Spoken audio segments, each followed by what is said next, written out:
Audencia, spécialisée dans la formation des responsables de demain et l'accompagnement de la transformation des entreprises, vous présente le gros mot de l'écho.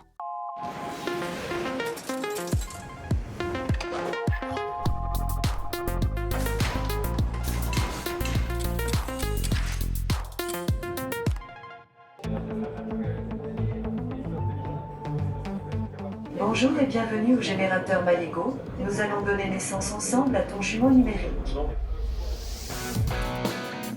Bonjour et bienvenue dans le gros mot de l'écho. Cette semaine, je vous emmène dans un univers parallèle, le métavers. Pour y rentrer, il faut d'abord un avatar, c'est-à-dire un double numérique de vous-même. Cet œuf, installé au Salon du Métavers à Paris, permet d'en fabriquer un sur mesure. Et voici le mien, version luxe. Dans la réalité, les avatars sont rudimentaires, car le métavers, le Web 3.0, est balbutiant. D'ailleurs, les entreprises qui sont ici sont en train de le fabriquer, car les enjeux sont colossaux. Selon le cabinet McKinsey, les retombées économiques pourraient atteindre 5 000 milliards de dollars pour la décennie 2030. C'est l'équivalent du PIB du Japon. Le métavers, c'est notre gros mot de la semaine, mais qu'est-ce que c'est et comment ça marche exactement ? Je ne suis pas très nouvelle technologie. Moi, je ne saurais pas trop vous dire, excepté le monde virtuel. Concrètement, matériellement, je ne sais pas du tout comment me représenter ça. On est immergé dans un monde en 3 dimensions. On peut faire des achats, entre guillemets. On peut y vivre, on peut se promener. Je suppose que c'est sur Internet, parce que ça m'évoque un peu la peur. Bonjour Nicolas Mainviel. Bonjour. Vous êtes professeur de design et d'innovation à Audencia. Absolument. Le métavers, qu'est-ce que c'est ? C'est un ensemble d'univers virtuels dans lesquels on s'immerge avec un avatar. Donc, pour faire une métaphore, imaginez que maintenant vous surfez sur le web et demain vous surferez dans le web.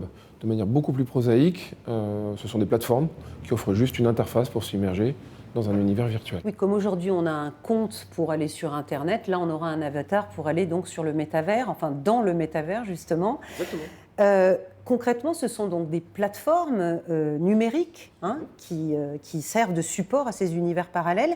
Est-ce qu'il y a déjà du monde sur le métavers ? Est-ce que ça existe ? Est-ce que c'est palpable ?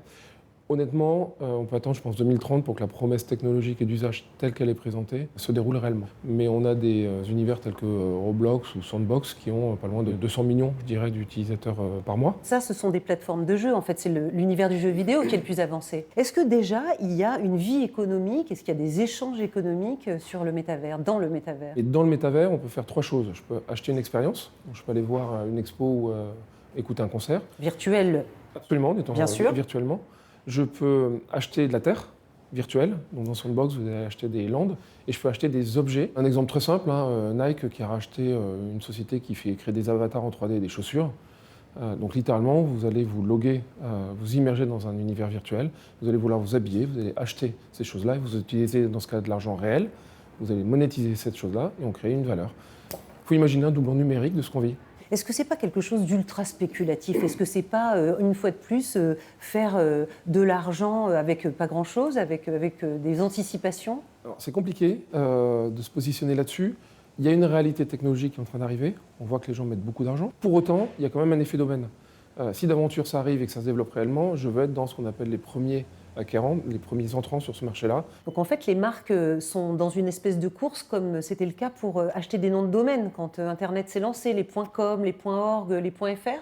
Absolument. Et on voit bien qu'il y a des investisseurs qui ont loupé les débuts de Facebook, qui ont loupé les débuts d'Amazon, et que là, il y a un effet d'aubaine, on se dit on ne peut pas se permettre de louper ce potentiel. C'est d'anticipation, ce que vous disiez. Est-ce que le métavers peut faire bon ménage avec l'environnement ? Ça va être grand consommateur d'énergie. Alors, c'est un très beau sujet parce qu'on promet des univers illimités. Ça existe déjà, des jeux vidéo limités dans lesquels je peux construire des galaxies à tout va et de manière quasi infinie. Et donc on se dit, dans un monde fini, dans quelle mesure est-ce que construire un monde virtuel infini, c'est une bonne chose ? Donc honnêtement, c'est une vraie interrogation sur l'humanité de demain. Merci beaucoup, Nicolas Mainviel. Merci.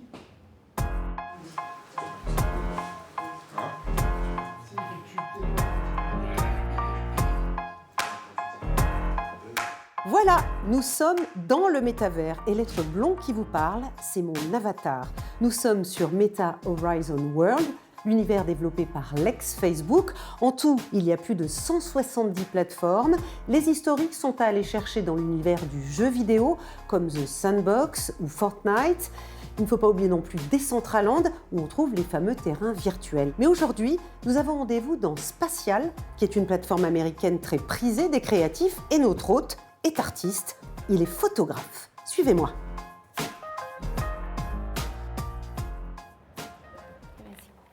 Dans la vraie vie, Laurent Leoncini habite à Garches, près de Paris. Et il a déjà sa place dans le métavers. Il est propriétaire de 350 mètres carrés virtuels dans Spatial, un appartement 3.0 où il expose et vend ses photos d'art. Là, je me mets à côté de toi. Aujourd'hui, il accueille son amie Valérie, qui tente une première plongée dans ce monde parallèle. Approche-toi, c'est bon ?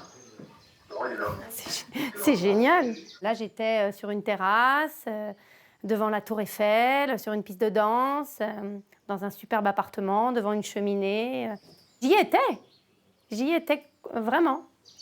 L'expérience est forte et les retombées potentielles aussi. Jusqu'ici, Laurent Leoncini exposait et vendait ses œuvres dans des galeries traditionnelles, mais en ayant son espace dans le métavers, il peut vendre ses productions à de nouveaux clients. L'avantage, c'est que c'est ouvert 24 heures sur 24. L'avantage, c'est que le monde entier peut venir se connecter. Moi, en l'espace de 15 jours, j'ai eu 2400 personnes qui se sont connectées. Là, il y en a des Philippines qui vont venir donc à Paris visiter mon atelier parce qu'ils ont visité mon appartement et ils ont vu des photos qui leur plaisaient. Vous voyez ? Sur Spatial, Laurent Leoncini vend aussi ses photos sous forme virtuelle. Elles deviennent des NFT, c'est-à-dire des objets numériques uniques, infalsifiables. À chaque fois que les photos seront revendues, Laurent touchera son pourcentage, car les images portent à jamais sa signature numérique. Ces NFT sont au cœur de l'économie du métavers. Emmanuel Moirand a rencontré Laurent dans sa galerie virtuelle, car il arpente le métavers en tous sens pour développer cet univers en France. Aujourd'hui, on peut déjà acheter beaucoup d'objets virtuels, et notamment des skins. Alors les skins, en fait, c'est des vêtements, des accessoires, des sacs à main, des chapeaux qui habillent en fait les avatars. Enfin, mon avatar à moi, effectivement, je peux lui faire porter en temps réel le petit skins Gucci. Il y a des marques comme Gucci qui font déjà 5% de leur chiffre d'affaires avec des pixels. Et en fait, il faut savoir que les jeunes aujourd'hui ont peut-être 200 vêtements en skins comme ça pour leur avatar, et ils n'ont peut-être que 15 vêtements réels. Résultat, des millions d'euros dépensés chaque jour en skins dans les métavers.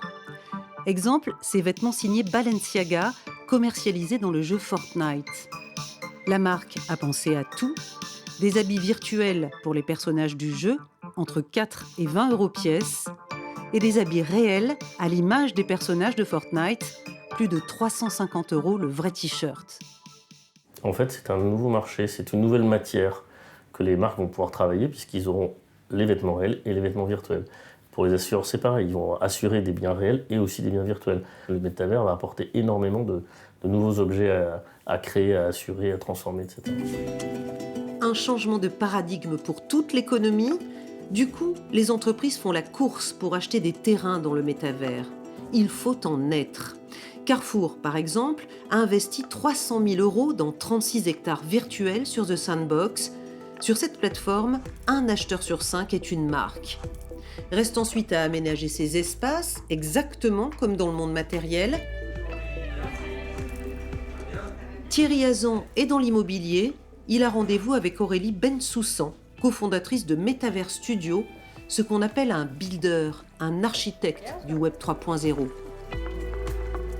Ensemble, ils sont en train de construire une room, une agence témoin en 3D.